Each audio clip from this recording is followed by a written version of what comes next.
So this lecture is about exposition and process. And this lecture has been adapted from Robert H. Woodward's The Craft of Prose in the third edition, along with some amendments from Harvey S. Wiener and Nora Eisenberg's great writing, A Reader for Writers, chapters 1 and 4, respectively. So, in the writing of nonfiction, you will need to think about two different types of writing styles. The first is exposition, and the second is process. And these two are related, but we'll talk about them separately. So, what is exposition? Simply put, exposition is putting out facts and ideas in a piece of writing. The word comes from the Latin word exponere, which means to put forth or expound. Most of the writing you read when you are in school is expository. History, psychology, science, and other classes like this. They instruct you with information about something you are studying. Okay. In fact, the words I am speaking to you right now in this lecture, they are expository as well. Most of the writing you have done in your life has been expository.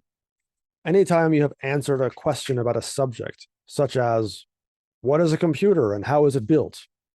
Or, what was the cause of this war? Or, what is the difference between a human and a monkey? See, these questions require critical thinking and skills in expository writing. For example, to explain how to build a computer would require a clear definition of what is a computer, and then a step-by-step description of what components were required, in which order they ought to be placed, and the purpose of each component in the overall design. Any discussion of the causes of a war would require understanding the different parties involved, what each party wanted, and the role of political biases that each held, especially against each other.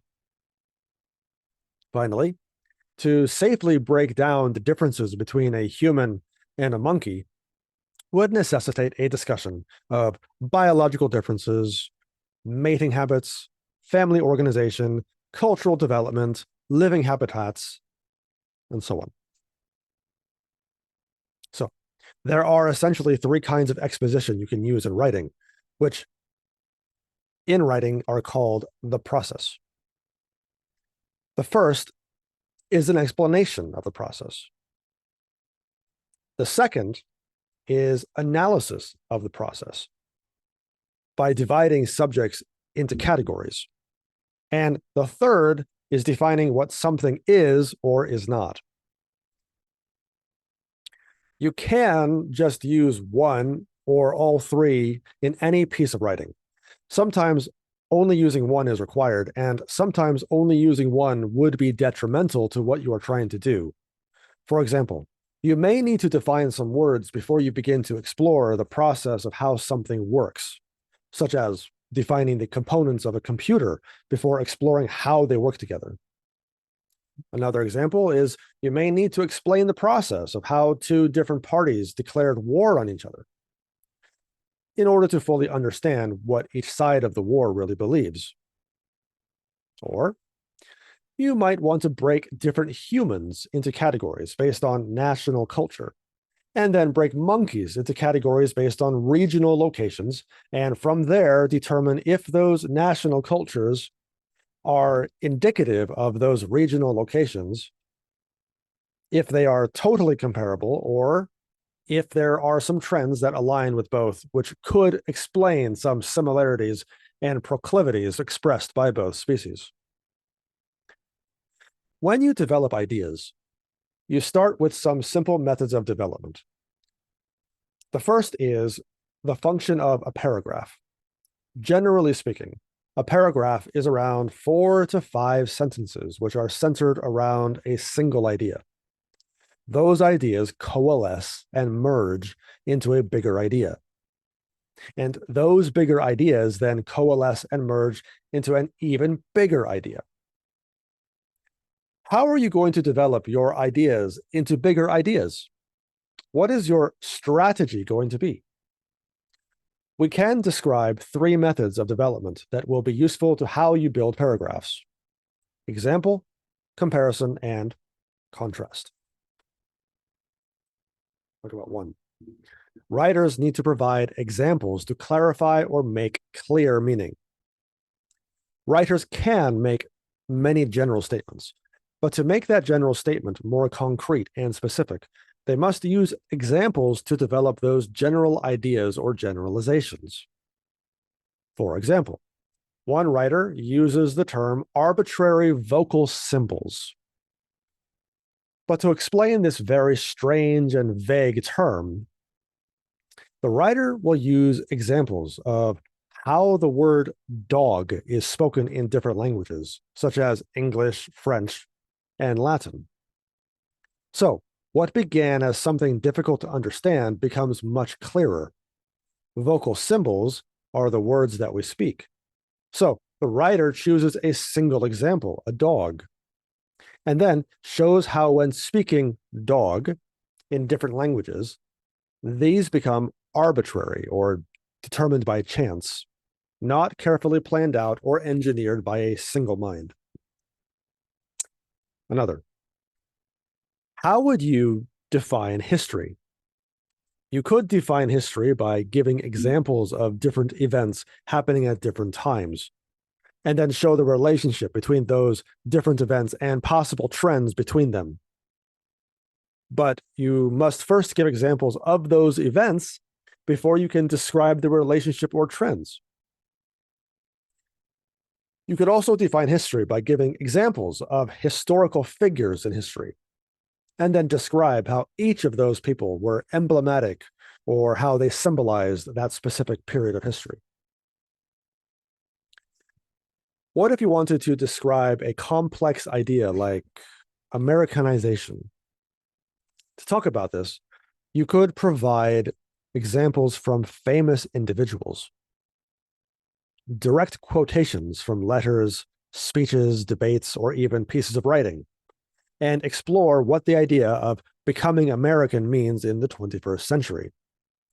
By giving examples, you could then talk about the merits or disadvantages of becoming American in the 21st century. You could offer alternatives by using direct quotes from those critical of Americanization. But of course, in the end, as the writer, it's up to you whether you will provide logic strong enough to prove or disprove your main idea. But using examples will help shore up a solid defense of your assertion or thesis in a given paragraph. The last thing I want to say about examples is that while you can use many examples, generally, examples are restricted to individual paragraphs because each paragraph is about a specific idea you are trying to communicate. The second mode of development is comparison. So, what is comparison? Most simply, a comparison is when you compare two different ideas. You can do this by relating A to B, in which B is simpler to understand or less difficult to wrap your head around. For example, if you wanted to describe an idea like democracy, you could compare it to a bag, infinitely stretchable, that can contain almost anything. Today, in the 21st century, this comparison is more helpful than ever, with so many people putting out their own ideas for what democracy is, but hardly ever really agreeing on what it is. They must make the idea of democracy into their own idea of a political utopia. If you wanted to explain the idea of a liberal education, you could compare it to a game of chess in which two armies are continually vying for control of the board, capturing pieces and employing strategies to attempt to win and beat their opponent. This is an interesting comparison because depending on who is holding power, education changes to fit those in power. And a chess game is about opposing sides of a war attempting to gain more power over the other side by using soldiers in a war of attrition to checkmate a king into giving up his power to them. So this is about comparison. Now, the third mode of development is known as contrast. What is contrast? In using contrast in your writing, we can also talk about A and B, but instead of writing about A and B as the same thing, when using contrast, you are writing about how A and B are different. For example, if you wanted to describe democracy in your writing, you could clarify your definition of democracy by contrasting it with tyranny, monarchy, or oligarchy. Another good example would be to clarify the differences between practical and theoretical research. Or, going back to our original discussion point, you could discuss the differences between Americanization and Sinicization, show the advantages and disadvantages of both, and then show how the political, economic, and social values of different societies change when these two approaches are adopted. There are other modes of development that are less popular, but still very useful when integrated into writing. You could use a chronological development of ideas by arranging statements as they relate to time, like in our previous example of building a computer. You could use the enumeration of details to fully explore specific observable aspects of an idea, that is, sight, sound, taste, smell, touch, and proprioception or kinesthesia. And then you can use imagistic or naturalistic language to delve deeply into those senses. You could use straight definition and write about the meaning of something, or you could use cause and effect to show how A is the cause of the B effect. There are many different kinds of modes of development you can utilize within a paragraph to put out your facts or ideas. However, you must be using a mode of development, and you must be moving in a direction. You cannot drive a car without gas, and you cannot travel with just a gas tank in your hand. You must also be on a road, sitting down in a car. And although a seatbelt may be optional, it would probably be safer if you wore one until you learned how to actually drive the car. Otherwise, you may find yourself crashing into a tree and ending your writing career prematurely before you ever wrote anything significant. Even a genius driver needs to follow the rules of the road. Now, let's talk about the process. When I am talking about the process, I am not talking about the process of writing.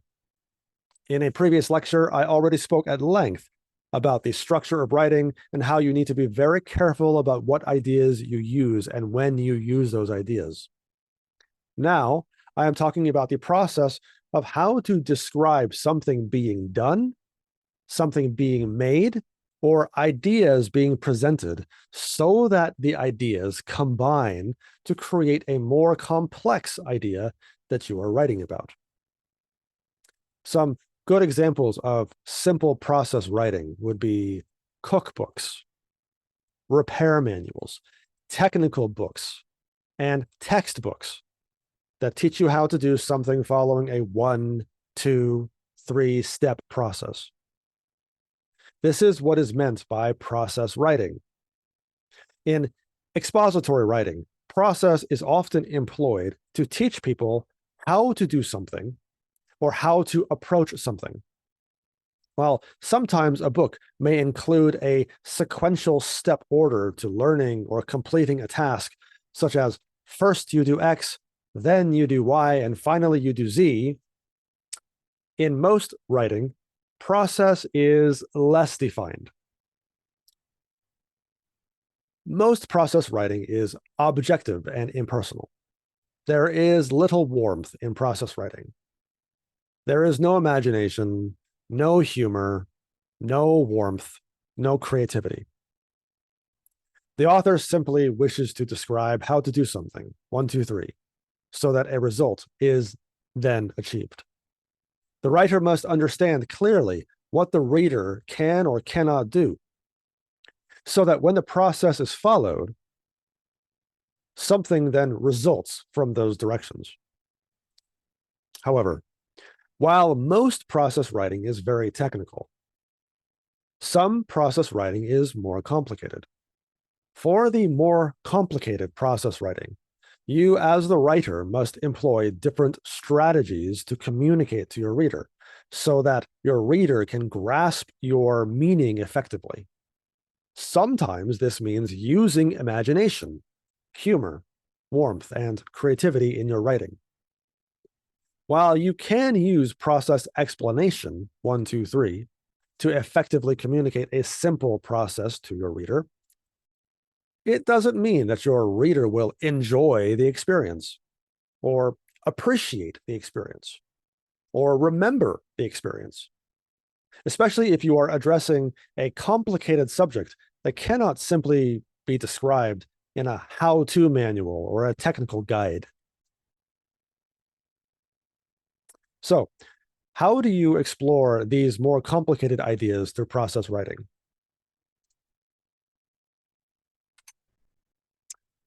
Firstly, you should make a list of all the points you want to cover. After you have made a list of all of the points, you should decide on which of your ideas are your main ideas, and then organize your other ideas under your main ideas. This step should be very logical and consistent. Your ideas should fit together neatly. Because if your ideas are disorganized, then your reader will fall apart when reading what you are writing. You can refer to the star lecture I delivered before to determine a good order for your ideas. The star lecture also teaches you how to do transitions so that one idea leads to another idea, which leads into another idea, which leads into then more ideas. It's not enough to just write next, second, after, or following, as if the two ideas don't connect to each other. And then these transitions feel superfluous and meaningless. On the other hand, if you don't provide transitions between ideas, then readers will be lost in your logic. If you blend two ideas too well together, then readers won't be able to remember or make sense of either of your two ideas as separate and distinct. You should provide just enough comparisons to show the relevance, but be careful about not providing any transition language between two ideas or more ideas. This is why an outline is very important before you begin writing. Okay. Once you have determined what ideas will be expressed in a single paragraph, you should generate a topic sentence in each paragraph. The topic sentence is a description of all the ideas in that paragraph. It should not be too complicated or creative for the reader to figure out. While you can be creative in expository writing, and I encourage you to be creative in your writing, you still must be very clear about what the topic of each paragraph is. If you start a paragraph without a topic sentence, or if you have too many ideas in a paragraph and cannot generate a topic sentence, then you will have many problems with your readers following you and following what you are trying to communicate. So here is an example of a topic sentence. First of all, by making a rough list of the points you think you wish to cover, you will be able to see your subject more clearly and to eliminate material that does not fully relate to your subject. Then the paragraph continues, developing the ideas from the topic sentence. After studying this list, you can determine the main topics and subtopics of your paper, and then you can regroup the points as you need.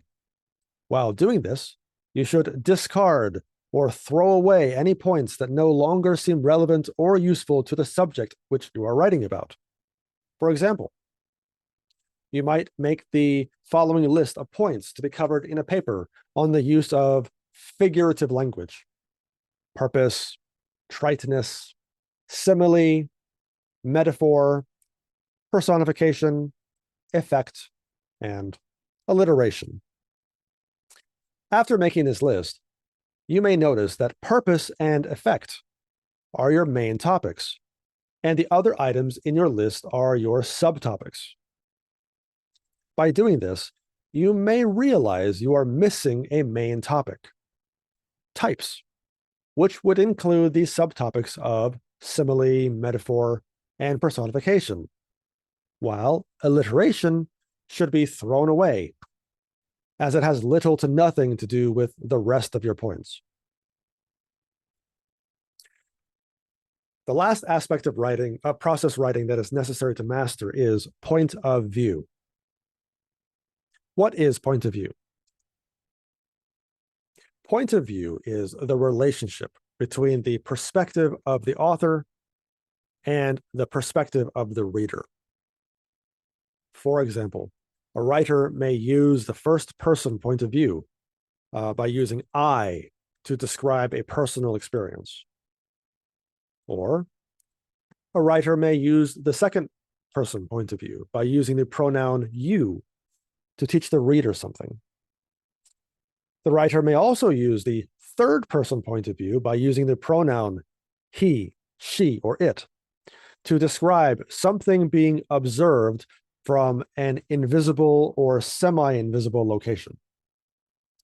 Sometimes points of view can be combined, such as a writer employing both the first person and third person at the same time, such as, quote, "In my life, I have carefully watched master programmers create elaborate computer programs in a span of only a few days. One master programmer spent a significant fortune on his project," at which point the writer would speak exclusively about that programmer's experience on the project. Or a writer could employ the first person and second person together, describing his feelings about something while trying to teach something to the reader as well.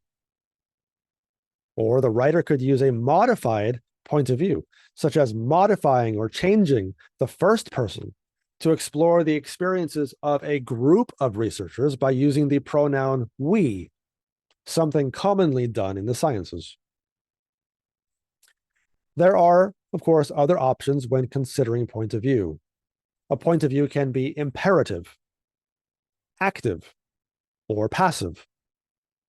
An imperative point of view is when the writer is directly addressing the reader and only the reader, using the second person point of view to teach something or command something, while a writer could also use the second person passively, in which you becomes a symbolic gesture of personal experience, such as, "You know the feelings of others must be important, but you cannot promise yourself that you will listen to wisdom next time you are in an argument."